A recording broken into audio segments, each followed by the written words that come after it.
第151章两种寄生态。离开田宁蒙酒吧后，克莱恩直接返回了旅馆。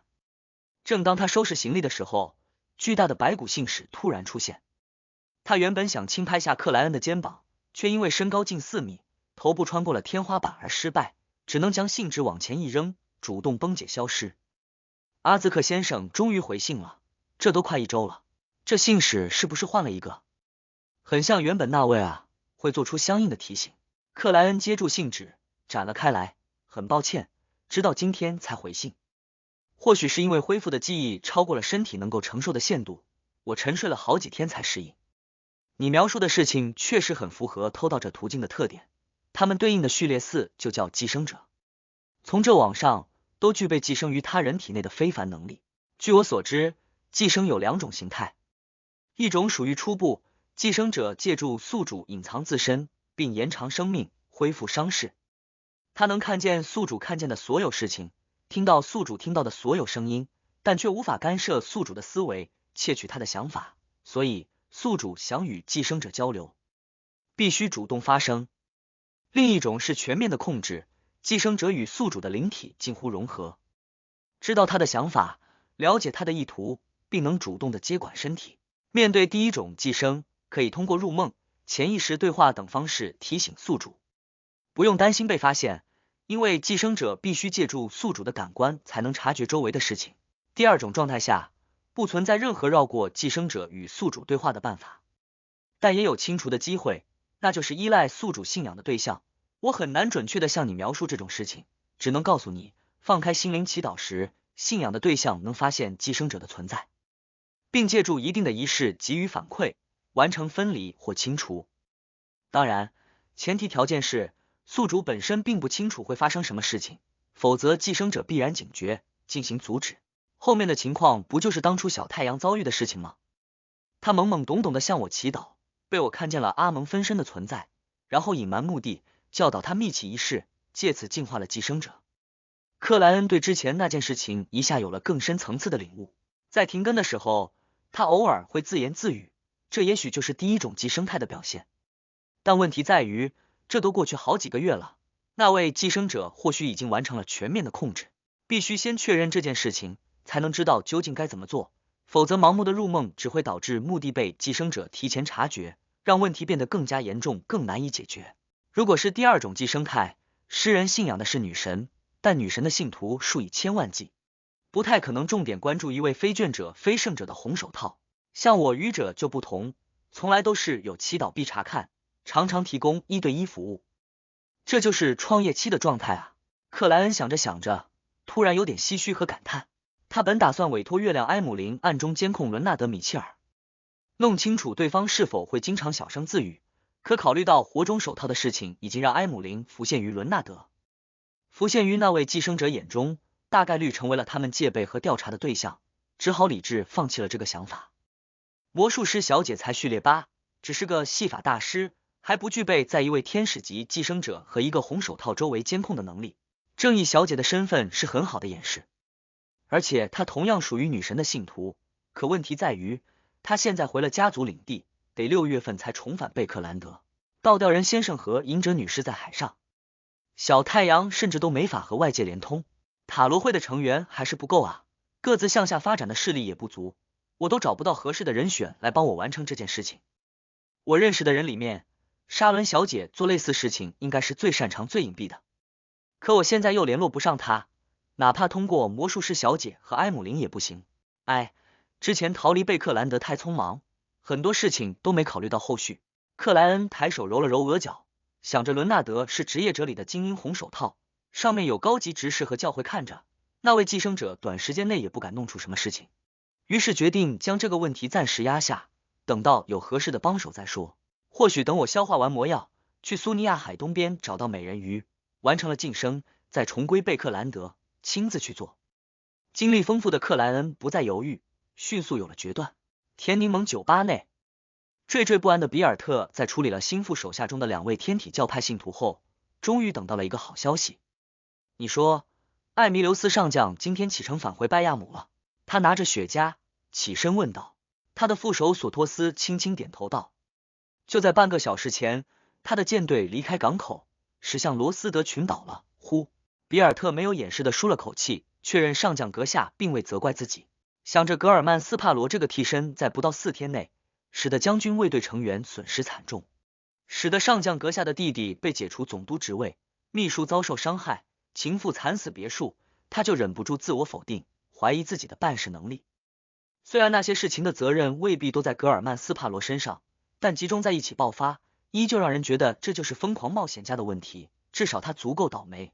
而作为他的推荐者、雇佣者，比尔特相信自己没法推脱，必然会承受来自艾弥留斯上将的惩罚。上将阁下不愧是半神，没被愤怒蒙蔽理智，赞美主，愿风暴与我们同在。比尔特握右拳击左胸道。这时，他派出去的一位手下匆匆忙忙赶了回来。头儿，格尔曼斯帕罗不见了。那位手下语气急促的汇报道。比尔特眉头微皱道：不见了？是的。他退房之后，提着行李箱在街上绕了几圈，然后就不见了。那位手下如实说道。要想监控一位能变成任何人的冒险者，确实很困难。比尔特叹了口气道：就这样，不用再寻找他了。被欲望母数针对了一次的克莱恩小心谨慎的改换了样子，改换了身份，改换了住处，防止再被谁盯上。而有了扮演艾弥留斯上将的收获，他决定尽快通过实践消化掉魔药。乘坐马车来到奥拉维医疗救护基金会，克莱恩又一次进入了这里。负责登记的依旧是那位胡安娜女士。他抬头看了眼道：你要做义工？是的。克莱恩认真点头。胡安娜拿出表格，熟练问道：姓名？克莱恩微笑回应道：辛巴德沃伦特。4月的东切斯特郡天气舒适，草木茂盛，风景优美，正是狩猎的大好季节。奥黛丽身穿收腰的黑色骑手服，戴着保护脑袋的头盔，与属于他的那匹枣红色聘马一起追逐着毛色鲜艳的野鸡。嗖的一声，他射出了一支箭，准确命中了猎物。已是心理医生的他，身体素质有明显增强，加上从小接受的射击教育，无论枪支还是弓箭，目前都算得上不错。一道金色的身影扑了出去，迅捷地咬住了那只失去生命的猎物，正是大狗苏茜。合作愉快，奥黛丽嘴角翘起，笑容明媚的凌空向苏茜击了下掌。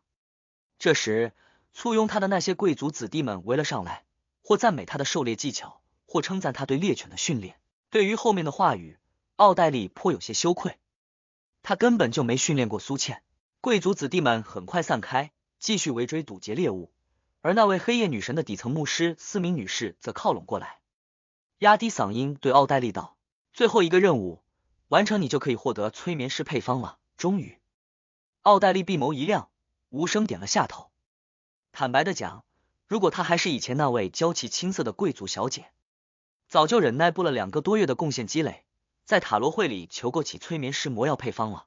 但现在的她很清楚，积累贡献本身也是融入心理炼金会，得到更多信任，为将来获得更高序列魔药配方奠定良好基础的过程。所以很有耐心的做着那些或有趣或没意思的事情。当然，奥黛丽也没有浪费这2个月的时间，一直有在倾听贵族子弟和贴身女仆们的话语，引导他们讲述心里的烦恼，帮助他们战胜负面精神状态，合格的扮演着一位心理医生。这个过程中，他发现自己不知不觉就通过倾听、观察和引导掌握了周围那些人的性格缺陷和习惯思维。相信如果要对付任何一位，都可以没有一点痕迹的使对方吃亏，甚至崩溃，或者让他们没察觉地主动为自身的目的帮忙。不得不说，这其实有点可怕，就像神话传说里掌握心灵的怪物。回想之际，奥黛丽忍不住在心里喟叹了一句。斯明有些不太习惯骑马，小心地环顾了一圈道：斯托恩大学的米歇尔副教授是个收藏家，我们希望你能从他那里买到一本20年战争时期的笔记。20年战争是指第5纪621比642年发生于鲁汶王国和福萨克帝国间的战争，前者失败，丢到了古精灵岛，也就是苏尼亚岛。第152章白色之城。斯托恩大学，米歇尔副教授，20年战争时期的笔记。奥黛丽提取出话语里的关键词，瞄了眼在聘马前方愉快奔跑的苏茜，直指重点的问道：斯明女士，这究竟是一本什么样的笔记？我们并不清楚，只知道它属于20年战争时期，是米歇尔副教授的收藏品。它有一个重要特征是，封皮上的纹路隐约构成了一条巨龙，司敏没做任何隐瞒，原原本本的给出了自己掌握的所有情报。陈静听着他讲述的奥黛丽一边约束着那匹枣红聘马，一边已在脑海内思考起该怎么完成这个任务。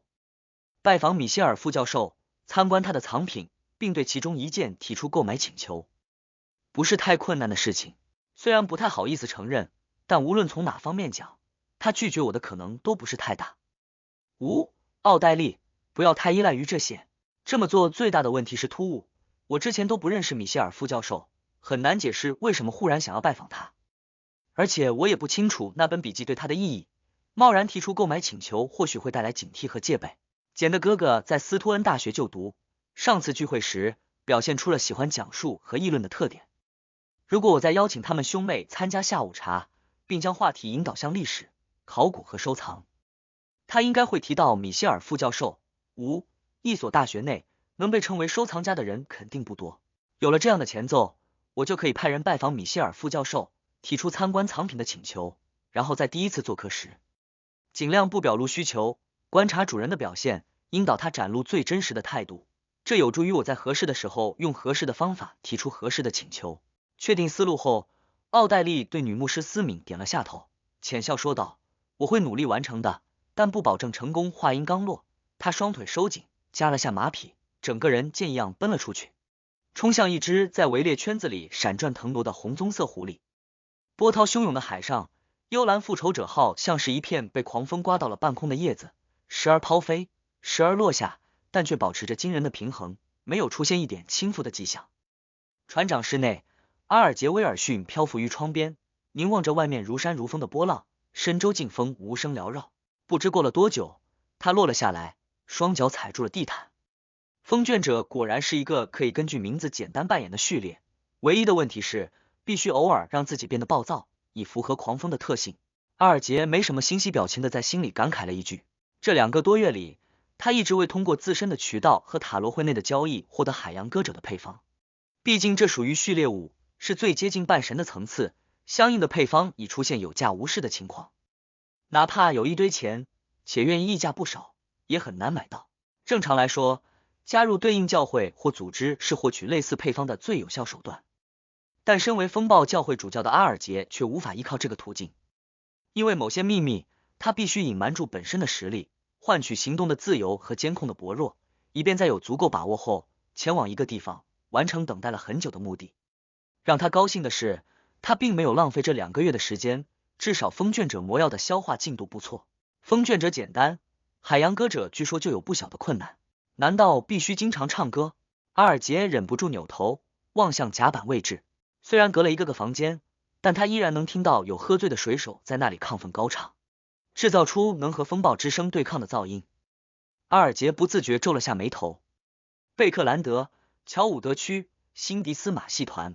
女士，你不是表演戏法的吗？为什么要穿成这个样子？一个少年不解地询问着面前戴漆黑尖帽、穿同色长裙的女子。我也不知道我为什么要这样穿，也许是最早那次，脑袋被寒冷的天气冻僵了，之后就固定成了风格。福尔斯摸了下涂着红黄油彩的脸庞，微笑回应道，在古代，戏法往往被误会为巫术，但这和我为什么这样穿没有任何关系。他拿起面前3个大型陶瓷杯子中的一个，将白色的小球倒扣于下方，然后他飞快交换着杯子的位置，对刚才提问的少年笑道，猜一猜小球在哪个杯子里？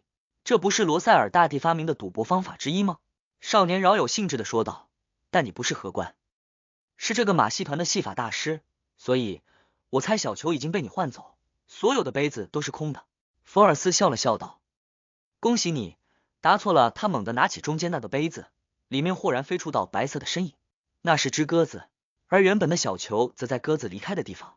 哦，神啊，漂亮的魔术，非常精彩。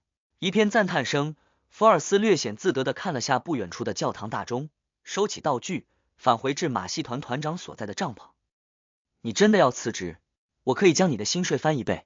马戏团团长迎了上来，急促说道，可惜我3月中旬就总结好了戏法大师守则，上周更是已经彻底消化掉了魔药。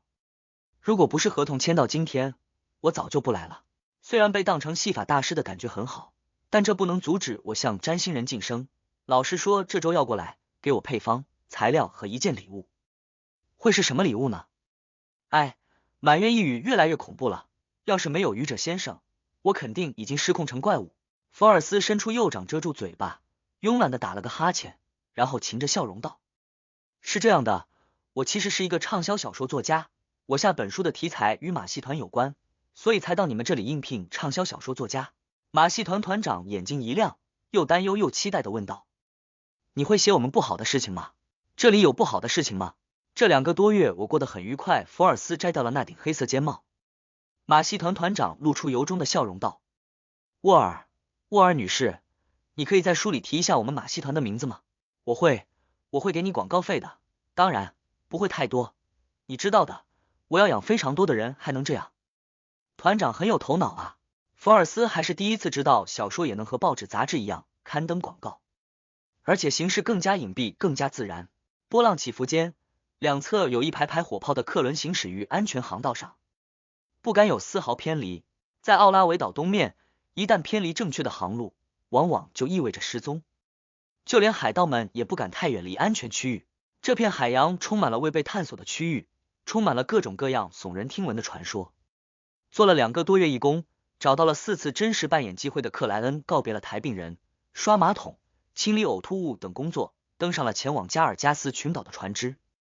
他在3月初的塔罗会上，通过单独对话成功雇佣到了隐者加德利亚，将在加尔加斯群岛的首府白色之城拿斯与对方会合，乘坐这位新制上将的船只前往苏尼亚海最东面那片近乎虚幻的危险海洋，寻找生活在该处的野生美人鱼。隐者加德利亚对和塔罗会成员的现实见面似乎很感兴趣，当时只思考了几秒钟就答应了世界的请求，但基于危险程度，他开出了一个相对高昂的价格，3000镑。克莱恩第一次反应是放弃，转而乘坐倒吊人先生的幽灵船，但考虑到后者跟着不少风暴教会的水手，不是那么自由，且前往苏尼亚海最东面区域的危险程度确实高，最终答应了隐者女士的要求。而对方将从4月初开始，在加尔加斯群岛附近等待1个月，超过时限就终止合作。为了不浪费1000镑的定金，克莱恩没有等待消化彻底完成，就从奥拉维岛出发，直奔加尔加斯群岛。当然，有了前面的总结和真实扮演的机会，他距离无面人魔药的彻底消化已经非常近。即使不再做真实扮演，继续以格尔曼斯帕罗这个身份活动，也能在2-3周内完成。基于这个原因，加上世界身份已和格尔曼斯帕罗绑定，所以克莱恩离开医院后，又变回了疯狂而强大的冒险家，但有做一定的伪装。望着船舱外起伏不定的海平面，克莱恩终于看见了那座以白色岩石为房屋主要材料的港口城市——福萨克帝国最东面的殖民地加尔加斯群岛首府拿斯。这算终于出国了。克莱恩看着一艘载有鲸鱼血肉的渔船驶入了港口，那粗犷的感觉宛若实质。与此同时，他发现不少悬挂海盗旗的船只停在港口，没有一点避忌。果然，奥拉维岛东面是海盗的乐园。克莱恩戴好帽子，提上行李，在客轮停稳后，走出船舱，沿舷梯进入码头。走了几步，他看见一伙海盗疑似与本地黑帮发生了冲突，双方抽出武器，打得砰砰作响。克莱恩平静地从旁边路过，没有任何阻止的想法。就在这时，他看见一个疑似本地人的家伙从口袋内掏出几个罐头，打开盖子，扔向道路中央。这是什么意思？克莱恩险些发笑，旋即想到了一种闻名海上的物品——狼鱼罐头，流行于福萨克东岸、加尔加斯群岛等地方的狼鱼罐头。念头刚有浮现，难以言喻的腥臭味就钻入了克莱恩的鼻子。他的脸庞抽动了几下，强行忍耐住身体的不适，快步离开了这片区域。而被袭击的那些海盗少量当场呕吐，剩下则慌忙拖着同伴逃离，仿佛一下失去了战斗力。1分钟后，某个隐蔽的角落，疯狂的冒险家格尔曼斯帕罗蹲了下来，无声干呕。第153章见面。这狼鱼罐头的味道真的刺激，不仅臭，而且恶心，简直就是生化毒气啊！克莱恩蹲在角落里，缓了10几秒才恢复正常。之前那个瞬间，他对狼鱼罐头的气味太过低估，没能及时做出最有效的应对。没有当场使用纸人替身或制造无形的空气管，假装自己在进行水下呼吸。现在，他终于深切体会到不能于公众场合开鲈鱼罐头的决定有多么的明智。呼，克莱恩吐了口气，缓慢站起，提上行李，一步步向码头外面行去。他对这座叫拿斯的城市第一印象是房屋多为白色，广泛应用石质材料；第二是位置不算太偏北，但气温相当寒冷，哪怕现在已经是4月份，依旧只有几摄氏度；第三是捕鲸屋众多，庞大的白鲸在里面被肢解为皮、肉、脂肪、骨头和灰琥珀，后两者一是可以用来做宴会长裙的裙撑，一是顶级香料，无论当熏香还是加入香水，都属于贵族富豪们才能享用的奢侈品。至于白鲸的皮、肉和脂肪，同样有自己的用处，分别可以制作衣服，成为食物，炼制油类。在拿斯，在加尔加斯群岛，白鲸的烹饪已经形成了独特的文化，有各种各样的手法和名声在外的餐厅。克莱恩路过一座座捕鲸屋，看见剥离出来的众多脂肪被运货马车载着，驶向了不远处冒着黑烟的工厂，那是极具加尔加斯特色的炼油厂。白鲸的脂肪将在那里被炼制成精油，装入平和桶中，成为出众的燃料和某些工业的血液，很有特点。克莱恩口中呼出白气，驻足旁观了一阵。出了港口，来到市区，一阵阵嘈杂的福萨克语传入了他的耳畔。掌握着古福萨克语这个北大陆语言源头的克莱恩早就熟稔北方野蛮人的话语。闻声侧头望了过去，看见一个个身材高大、头发偏金的民众举着横幅游行于街上。最前方的横幅清晰地写着他们的抗争要求：反对滥捕白鲸，我们需要可持续的发展。噗！克莱恩险些失态，旋即相信可持续发展这个概念99%是罗塞尔大帝发明的。目光一转，他望向了后面那些横幅，对这场游行的目的愈发了然。因生存捕鲸，而非享乐。人类不比白鲸高贵。贪婪的恶魔离开拿斯。这时，一个个穿着灰色制服的警察拿着盾牌、长叉和棍棒阻挡了游行队伍的前进。短暂的争吵后，场面很快变得激烈。游行队伍里不少年轻人丢出了打开的鲈鱼罐头，丢出了塞有布条并被点燃的烈酒。警察们也不再克制，反推过去，顿底棒打。克莱恩捏住鼻子，看了看街上燃起的火光，发现不少行人对此毫无感觉，除了少部分围观，剩下都在正常的往目的地进发着。看来这是拿斯经常发生的事情啊！难道游行都演变成了冲突？不愧是福萨克帝国。克莱恩嘟囔了2句，绕过这条街道，随意找了家旅馆住下。他依旧用的是格尔曼斯帕罗这个名字登记，一点也没担心疾病中将特雷茜传扬开来的情报会让黑夜女神教会将他视作无面人对待，因为他根本不会去捕鲸航路上寻找那些已成为女神信徒的美人鱼，打算直奔苏尼亚海最东面的危险区域。至于在加尔加斯群岛的安全问题，更加不用他烦恼，这里是福萨克帝国的殖民地，唯一合法的宗教组织是战神教会，他们对黑夜女神教会非常敌视。克莱恩原本担心会在这里遇到众多的无面人，去隔壁享用一顿鲸鱼料理都能碰上7、8位那种。后来经过认真的思考，从理智上排除了这种可能。这一是因为占卜家途径的非凡者本身就少见，超过序列8的，克莱恩至今只遇到过3位。二是序列6的非凡者不是随处可见的野草，哪怕这里属于海盗的乐园，悬赏金额达到5000镑的也属于珍稀动物。三是无面人做好准备，都会乘坐捕鲸船去寻找美人鱼，要么开始信仰女神，要么沉入海底或担当研究人员，要么智商极高，抓住机会成功晋升，安全离开，很少会在加尔加斯群岛停留太久。整个拿斯除了我，无面人不会超过2位。克莱恩整理了下衣物，没急着联络星之上将加德利亚，心情不错的来到街上，按照旅途听闻的内容寻找起美食。生白鲸片、炸鲸鱼排、带皮鲸鱼油、烤鲸鱼肉。克莱恩就像一位正宗的旅客，换了3家餐厅，品尝了不同的食物，还不错，挺有特色的，鱼腥味不算重，反倒很开胃，很诱人。哥，克莱恩捂住嘴巴，来到街上，发现这里路灯稀疏，但两侧房屋内的光芒明亮，某种程度上缓解了夜晚的黑暗。冰冷的风穿过海洋而来，吹得克莱恩抬手拉高了衣领，那颗蔚蓝色的袖定敛去光滑，正深沉的镶嵌于腕口。比起戒指，袖定这种物品更符合格尔曼斯帕罗的人设形象。所以克莱恩并没有责怪那位工匠擅自更改需求，而那固化了召唤灵界生物仪式的口琴则与克莱恩的意图完全吻合，可以用1年半，通体呈银白色，精致美观。拿到口琴的时候，克莱恩有想象这样的画面：一位疯狂而强力的冒险家在寂静的夜晚里，在深沉的月色下，倚靠在船舷边缘，用口琴吹奏着一段悲伤的旋律。可惜，这口琴根本发不出声音，只能用于召唤雷尼特·提尼克尔。微不可见的摇了下头，克莱恩在空旷寒冷的拿斯街道上稳步前行，回到了旅馆。用睡眠调整好状态的他，于第二天上午来到灰琥珀街，进了一家名为狂热精武的杂货店。看了眼比自己高1个头的花白头发老板，克莱恩屈指轻敲了下柜台，用福萨克语道：“买精油。”那老板脸上皱纹纵横交错，身上却只穿了层白金皮制作的外套，浅色的花纹有着奇异的美感。多少？老板正在大口喝着烈酒，为去管货物的凌乱摆放。已有1/4桶。克莱恩按照约定的暗号回答道。老板喝酒的动作一下放缓，将手里棕绿色的酒瓶杵到了柜台上。要不要来一口？纯度最高的尼波斯，所有福萨克男人的情妇。这是福萨克特产的蒸馏酒，用土豆或谷物酿制而成，以度数高，像烈焰一样刺激闻名。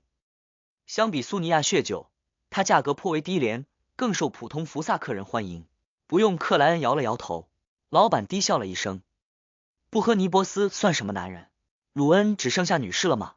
他咕噜又喝了一口道，谁介绍你来的？格尔特缪斯女士。克莱恩说出一个风格混搭的名字。老板突然吐了口气，浓烈的酒精味当即徘徊于四周。他摇摇晃晃起身，就像一头在马戏团表演的白熊。吩咐完店员，他领着克莱恩一路来到后面仓库2层的小房间内。让我找找，让我找找。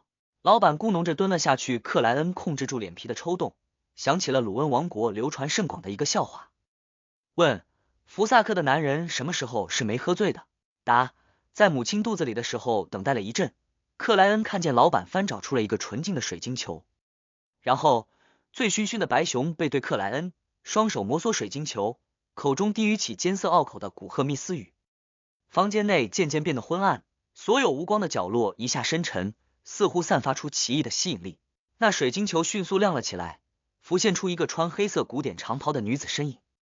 她有着张瓜子脸，皮肤很白，眼睛是略显紫色的深黑，充满神秘的意味。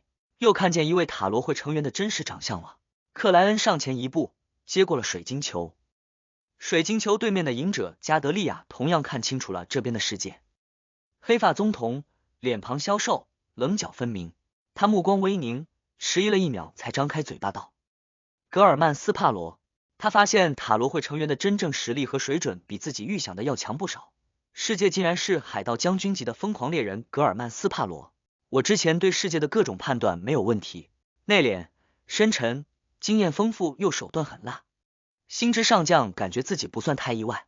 是的，加德利亚女士。克莱恩示意老板离开房间。等到这里变得极为安静，星之上将加德利亚才再次开口：我很好奇，你是怎么认出我身份的？我参加聚会的时候一直很小心，当时请求单独交流的世界一开口就是星之上将，委实吓了他一跳。也是基于这方面的因素，他选择接下世界的委托。秘密。克莱恩礼貌笑了笑，因为不想让对方联想到愚者先生，他又平淡补了一句：你的眼睛很有特点，我可以理解为这是对我的赞美吗？加德利亚有所恍然的微笑道。他认为之前的世界只是通过眼睛等细节怀疑自己是星之上将，但并不确认，于是通过语言做了试探，而自身的反应告诉了他正确的答案。克莱恩没再回应，转而问道：我们什么时候出发？第154章屠杀者。星之上将加德利亚思考了一下，回答道：今天晚上8点，6号码头不错，一点也不拖延。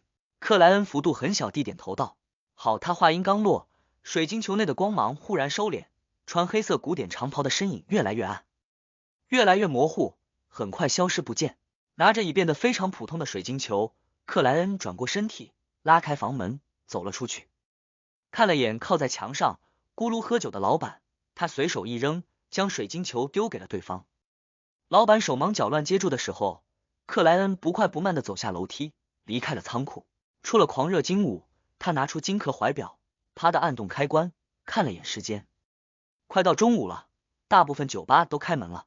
克莱恩拦下一辆出租马车，用福萨克语告诉对方，自己要去洛达尔酒吧，这在本地语言里的意思是晨曦酒吧，属于加尔加斯群岛冒险家相对集中的一个地方。对克莱恩而言，不同情报的搜集和各种消息的获得是有相当大意义的，这也许会在某个关键时刻帮助他做出最准确的判断，从而逃过失去生命的厄运。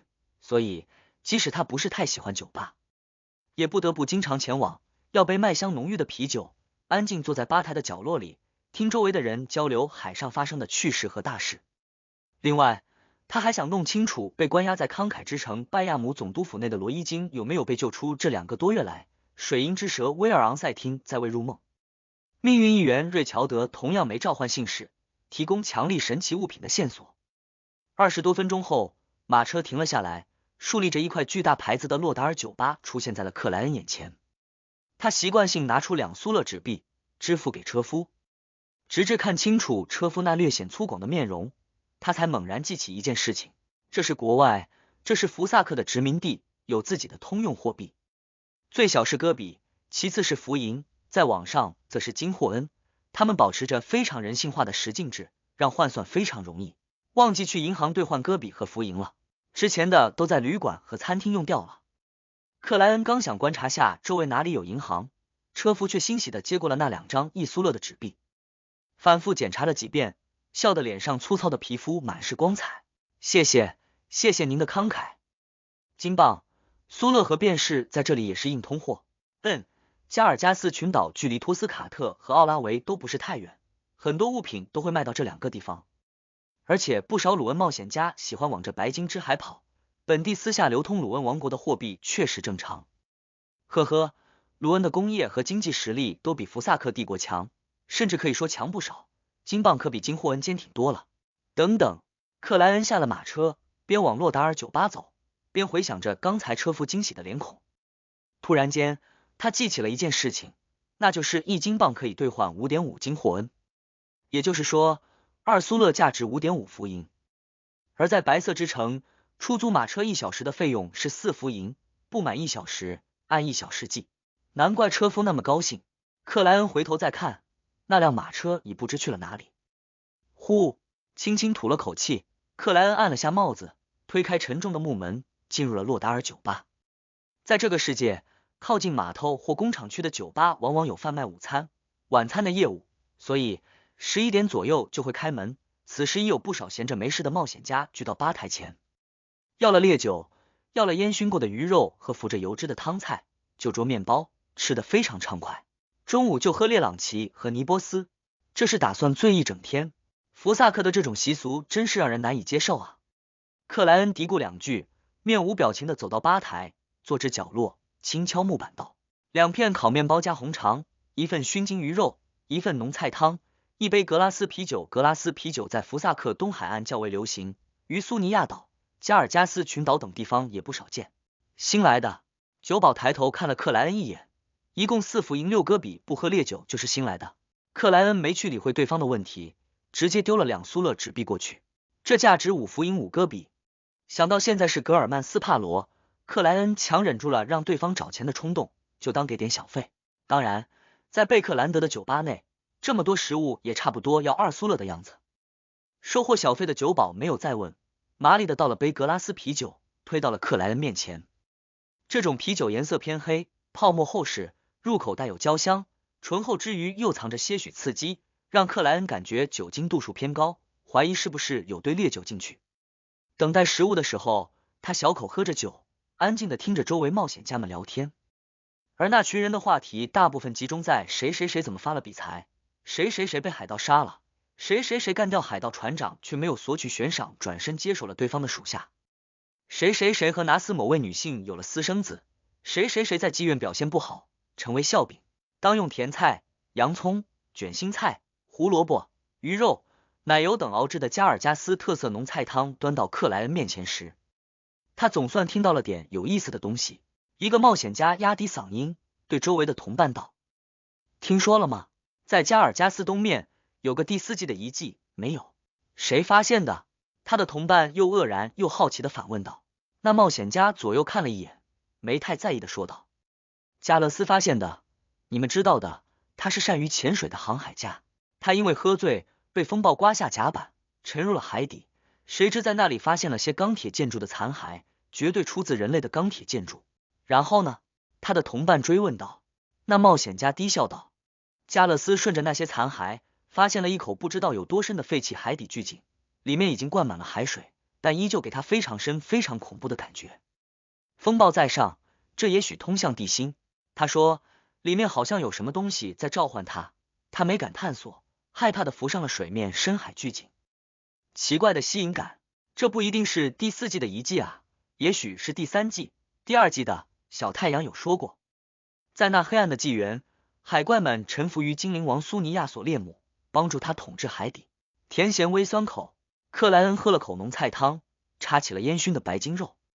冒险家们没多聊加勒斯的遭遇，因为暂时还没有振奋人心的黄金珠宝、神奇物品、非凡材料出现。他们很快聊到了几位关系不好的冒险家，嘲笑对方明明娶的是本地漂亮少女，但3-5年过去，却全部变成了健硕肥胖的妇女，力量可以和低序列非凡者媲美的那种。最终，他们总结到，这也许是福萨克人流淌着的少量巨人血脉在发挥作用。一直到克莱恩用完午餐，专心喝酒，他们都未再讲有价值的事情。不过，洛达尔酒吧内的人越来越多了。突然，沉重的大门一下敞开，砰的撞到了墙上。一位戴礼帽的有明显鲁恩血统的年轻男士冲了进来，紧张的高喊道：有冒险家互助会的人吗？有，比尔特还欠我一次物品制造。克莱恩看见那位年轻的男士紧张的不断回头张望，直觉的认为对方正被谁追逐着。没等他考虑清楚要不要帮忙，不同角落里已有3位冒险家站了起来，其中一个身高超过2米，肩膀宽厚，肌肉虬结，头发淡黄，蓝眼深陷，很是引人瞩目，力量感形同实质。这是序列不低的非凡者啊！克莱恩收回目光，重新变成观众，望向酒吧大门处。那里很快出现了位穿亚麻衬衣、披棕色夹克的男人，他身材中等，嘴唇发紫，褐眸内藏着极力收敛却无法掩盖的强烈恶意。克莱恩一下联想到了某张通缉令上的画像，那属于不死之王阿加里图的二父，赏金9500磅的屠杀者吉尔西艾斯，这可是位臭名昭著的海盗。克莱恩的精神一下紧绷，目光锁定对方，左手自然垂下，身体做好了随时扑出去的准备。吉尔西艾斯扫了那位2米高的巨人一眼，又看了看克莱恩，忽地收回视线，转身离开了洛达尔酒吧的门口，没有一丝一毫的停留。很果断啊，很警觉。克莱恩微皱眉头，相信自己刚才并没有暴露一点杀意，就连目光都控制得很好。他是担心那位巨人，还是真的直觉敏锐到了某种程度？就像恶魔的危险预感一样。克莱恩咕噜喝掉剩余的格拉斯啤酒，未去参与那几位冒险家互助会成员的私下交流，直接离开酒吧，来到街上。如今的他不想在寻找美人鱼这件事情外，再弄出新的问题。环顾一圈，克莱恩发现屠杀者吉尔西艾斯早已远去，不知所终，于是也悄然返回了旅馆。白银之城圆塔内部，戴里克伯格再次见到了6人议事团首席科林伊利亚特。他清楚的记得，近70天前，对方告诉他，大概2个月后，他会有一次外出探索的任务，得做好准备。第155章未来号，准备好了吗？科林背对窗口，语气没有一点异常的问道。别着飓风之斧的戴里克略微低下了脑袋，准备好了。这2个多月里，借助一次次巡逻任务和刻苦练习，他完全掌握了太阳神官的各种非凡能力，距离消化已不算太远。他现在最希望的是，在未来2到3次塔罗聚会内获得太阳途径序列6的魔药配方，为自己继续提升奠定基础。牧羊人洛维亚被释放，让他有了强烈的危机感，认为只有达到同样的序列5，才能有效牵制对方，消弭白银城潜在的危机。不过，在通晓扮演法且不太缺乏非凡材料的这里，只要能在一次次巡逻和探索任务里生存下来，积攒到足够的功勋，序列6是绝对可以瞄准的目标。但需要特定仪式的序列5却相当困难。花白头发杂乱的科林点了点头。再过2天，我将率领一支探索小队前往巨人王庭附近，对之前找到的下武镇做2次清理，而你的能力很适合这种事情。下武镇最近几个月疯狂补习着神话知识的戴里克对这个名词并不陌生。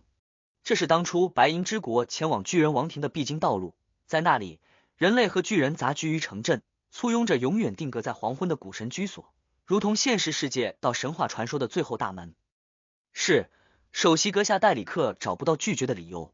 白色之城拿斯某家旅馆内，克莱恩坐在桌子后方，望着窗外不断变化着形状的云朵，安静等待傍晚来临。到了8点，他就会在6号码头登上星星海盗团的旗舰未来号，前往苏尼亚海最东面。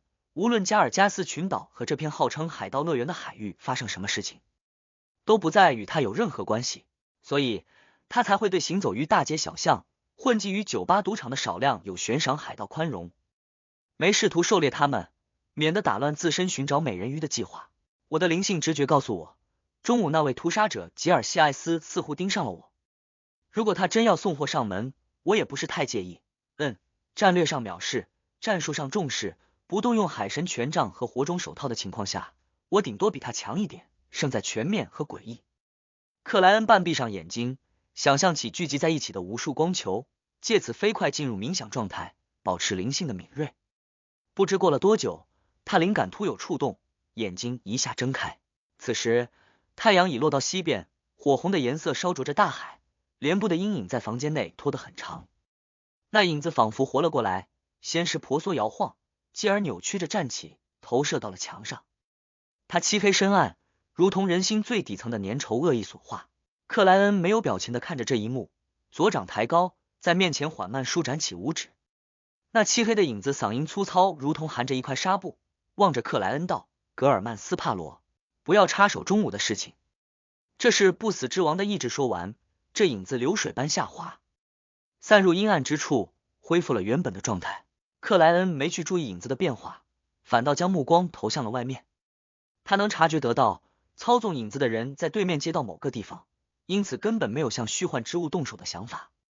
果然，屠杀者吉尔西艾斯认出了我是喜爱狩猎海盗的疯狂冒险家格尔曼斯帕罗，所以中午毫不犹豫就转身离开。他未必怕我，只是当时还有别的较为强力的冒险家。他刚才展现的能力与贝克兰德那位欲望使徒有点神似啊，越来越像恶魔途径的非凡者了。呵，拿不死之王来吓我，以为这样就能让我屈服，我根本就没想过掺和。这么一来，我反而有点好奇了。算了算了，找美人鱼是目前最重要的事情，不能自己制造意外。克莱恩收回视线，在心里腹诽了2句。他原本想着要不要顺便把这事通报给拿斯的战神教会，可认真思考后，却发现这几乎不会有太大的意义。战神教会是福萨克帝国的唯一合法宗教，高序列强者的人数确实要比黑夜女神教会多一点，但也就一点。即使加上福萨克皇室和军方的半神，在国土辽阔、殖民地不少的情况下，因为有太多关键的地方需要保护，人手也同样吃紧，远离帝国，地理位置普通，暂时只有捕鲸相关行业发达的加尔加斯群岛毫无疑问只能排到第2序列，没有胜者看守。据克莱恩事前了解到的情报显示，战神教会的加尔加斯大主教只是序列5的守护者，他加上裁判所的一位处刑官，皇室的一位男爵，军方的一位准将，共同构成了这里的顶层非凡战力。当然，封印物的存在是保证这里统治的关键。克莱恩怀疑拿斯的战神教会至少有一件一级封印物，只有这样才能配合舰队和非凡者，确保经由炼制行业灰琥珀对外贸易行业不被海盗控制，确保这里不成为4王之一的附庸，确保在被突然攻击的情况下可以支撑到援军来临。正因为如此，加尔加斯群岛的官方力量始终处于收缩防卫的状态，海盗们只要不闹出大事，都任由他们在这里自在进出。通报没什么用啊，难怪这里叫海盗乐园，难怪比尔特要组织冒险家互助会。克莱恩一阵唏嘘，放弃了之前的打算。用过晚餐，休息了一阵后，克莱恩掏出金壳怀表，按开看了眼时间，见已经7点，他开始举行仪式，自己召唤自己，自己响应自己，以带着不同的物品进出灰雾，调整身上的配置。因为将乘坐未来号在海上冒险，鱼人袖定和各种海神领域的符咒都属于必须，所以克莱恩将火种手套和太阳胸针留在了灰雾之上。以蠕动的饥饿为主力，搭配生物毒素瓶和装有不同非凡子弹的左轮手枪，他还剩7枚进化子弹、13枚猎魔子弹、2枚驱邪子弹。披上外套，克莱恩将放于桌子表面的黄铜色阿兹克口哨与只装有50磅现金的钱夹塞入了衣物内侧口袋，然后把银白的冒险家口琴和符咒们装在了一起。做完这一切，他摸了摸腋下的手枪，轻擦了下左腕的蔚蓝袖钉，扣上双排扣长礼服的纽扣，戴好半高丝绸礼帽，提起紧装了换洗衣物和少量日用品的黑色皮箱，拉开房门，走出旅馆，乘坐马车直奔港口区。在6号码头等待了一阵后，他看见远处缓慢浮现出一条巨大的帆船。根据有限的船舶知识，克莱恩知道这种长度的帆船是不科学的，但这不妨碍对方在黑沉的海面平缓前行，向散发出光芒的灯塔驶来。那艘帆船越来越近，旗帜逐渐清晰，绯红但微弱的月光让港口的人们看见上面有10颗同样大小的白色星星，而那些星星环绕着一只没有睫毛的冷漠眼睛。星之上将，未来号。看守船只的海盗们、水手们发出了惊愕的声音，整个港口区域的所有码头一下充满躁动的情绪。又过了10几秒，两侧山上的岸防炮紧张地调整起自己，瞄准了那没做任何掩饰的巨大帆船。当当当，远处的教堂发出悠扬空灵的钟声，时间刚好走到了8点整。在港口区域的紧绷感越来越明显的时候，未来号停了下来。一位穿着黑色古典长袍的女士不知什么时候已出现于船头，衣物布满不同的象征符号和魔法标识，就像是古代传说里的强大巫师。绯红的月光下，她面前突然发亮，一点点璀璨的星辉洋洋洒洒降落，凝成了一道透明的长桥。长桥不断往前延伸，落到了6号码头上。